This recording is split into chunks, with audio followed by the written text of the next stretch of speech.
ராணி தேனி மட்டுமே இருக்கும். ராணி தேனி உருவத்தில் மிகவும் பெரியது. அடுத்ததாக ஆண் தேனீக்கள் நூற்றுக்கணக்கில் இருக்கும். அது ராணி தேனியை விட உருவத்தில் சிறியதாக இருக்கும். அதைவிட சிறியதாக இருப்பவை வேலைக்கார தேனீக்கள். ஆயிரக்கணக்கான வேலைக்கார தேனீக்கள் இந்த கூட்டில் இருக்கும். கூட்டை பாதுகாப்பது, தேனை சேகரிப்பது, அனைத்து வேலைகளையும் செய்வது வேலைக்கார தேனீக்கள்.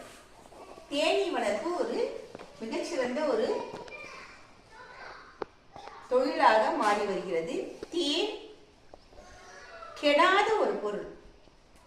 எத்தனை ஆண்டுகள் ஆனாலும் சுத்தமான தேன் கெடவே கெடாது.